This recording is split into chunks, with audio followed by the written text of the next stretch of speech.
Dairy is breaking headlines this week as the American Dairy Coalition challenges the FDA's new healthy rule, and sportsgoers have been caught dousing themselves in milk. Also making headlines, soaring temperatures across the plains, a memorandum to enhance wildfire preparedness and response, and the Make America Healthy Again campaign impact in agriculture. Grab you a glass of milk and settle in for this week's headlines. I'm Braeden. And I'm Savannah. Welcome to Magnetic Ag Ears Edition. Every week, we break down the top headlines and trends facing food and agriculture. Fast, fun, and actually useful. Let's get it. The American Dairy Coalition, or ADC, is raising concerns against the Food and Drug Administration's new healthy rule, claiming it discriminates against natural dairy products. Under the proposed guidelines, non-fat and low-fat dairy items like unflavored yogurt, skim milk would qualify under the healthy label.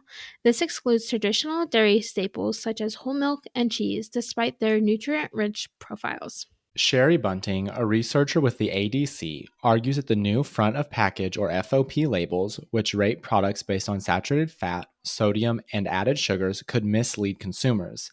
Quote, it kind of makes consumers look at the rating on the front and then not pay attention to the actual nutrients the food may provide on the back, she explains.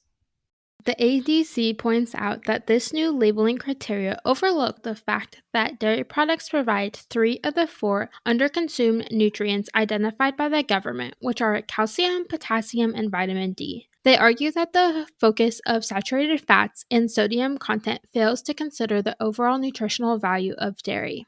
For dairy farmers, these labeling changes could have significant market implications. Products lacking the quote healthy label might face reduced consumer demand, potentially impacting sales and profitability. The ADC has submitted a formal objection to the FDA, urging a reconsideration of the label criteria to more accurately reflect the nutritional benefits of dairy products. They emphasize the importance of providing consumers with comprehensive information to make more informed dietary choices. As we gear up for the summer, meteorologists are raising concerns not just about drought, but also about soaring temperatures. According to the National Weather Service Climate Prediction Center, there's a 50 to 60% chance of above average temperatures from June through September across the U.S. USDA meteorologist Brad Rippey notes that climate models consistently show a ridge across western North America, potentially leading to drought development or expansion in the plains and the west. This summer, it's not just about the heat that will cause trouble for farmers. The combination of high temperatures and drought conditions can be particularly damaging. Recent research indicates that drought can increase the average duration of heat waves by 13 to 48 hours, intensifying the stress on crops and livestock. Brad Rippey states, to note drought expansion in places like the Dakotas, even into the western Corn Belt. That's where we'll be watching because it starts intersecting some of our major crop areas where we could see significant drought during the growing season. And Braeden, what always seems to tag along with drought and hot weather? Wildfires. And government officials are working to increase efforts on that front. In a response to an early and intense start to the 2025 wildfire season, U.S. Secretary of Ag Brooke Rollins and the Secretary of the Interior Doug Burgum have signed a joint memorandum to enhance wildfire preparedness and response. This agreement aims to ensure close coordination between the two departments during what is anticipated to be a challenging fire season. The memorandum emphasizes the need for a highly coordinated national wildland firefighting system, focusing on a rapid and effective wildfire suppression. It also commits to prioritizing common sense land management practices to reduce fuel loads, mitigate risk, and improve response capabilities. To bolster firefighting efforts, Secretary Rollins has directed the USDA Forest Service to take several organizational actions, including authorizing staff across the department to work on temporary fire assignments.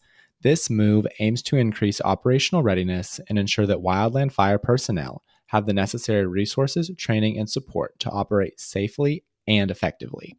So what does this mean for farmers and ranchers? With the wildfire season already off to a sobering start, the enhanced coordination and resource allocation could play a crucial role in protecting agriculture lands in rural communities from the devastating impacts of wildfires.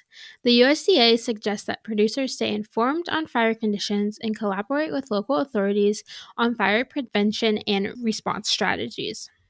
The White House released the Make America Healthy Again report, spearheaded by Health and Human Services Secretary Robert F. Kennedy Jr. and Ag Secretary Brooke Rollins. The report identifies 4 primary contributors to the rise in chronic diseases among American children. These include poor diet, environmental chemical exposure, lack of physical activity, and over-medicalization. The report is facing scrutiny from several farming organizations for its lack of scientifically based information. The National Corn Growers Association and the American Soybean Association argue that the report relies on outdated and limited studies and could lead to unnecessary regulatory changes that may disrupt farming practices. A significant portion of the MAHA report addresses the prevalence of ultra-processed foods in children's diets.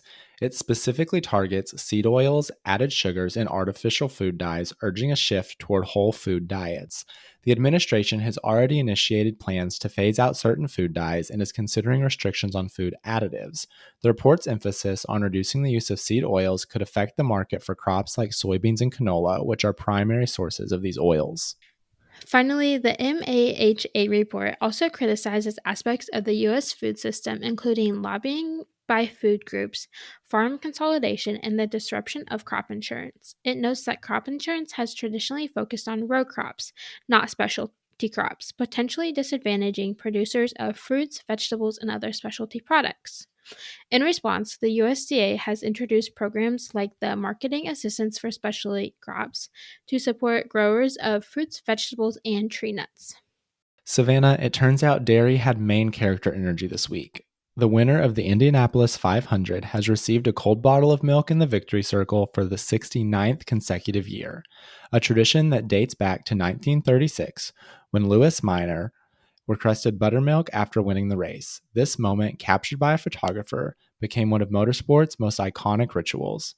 Winners today choose between whole, 2%, or skim milk that is then handed to the driver, team owner, and crew chief after the checkered flag is waved. This year's winner, Alex Pillow, broke the tradition by sipping, not showering, himself in milk. His decision came after advice from fans and his crew chief, with Pillow noting, quote, "I was close, but didn't want to smell like milk for 6 hours." Despite skipping the dousing, he called it the best milk he's ever tasted. And just hours earlier at Fenway Park, a fan went viral after dumping an entire gallon of milk over their head in celebration of a Red Sox home run, all while wearing an Indy 500 t-shirt. The milk missed the mouth and soaked the section, leading to speculation that the moment may have been part of a staged promotion, possibly connected to race sponsors or even the dairy industry. Pato Award, another Indy driver, finally completed a pandemic delay rookie ritual, milking a cow. With help from Indiana's Dairy Association, a cow named Rihanna was brought to the speedway, giving Award a hands-on ag experience.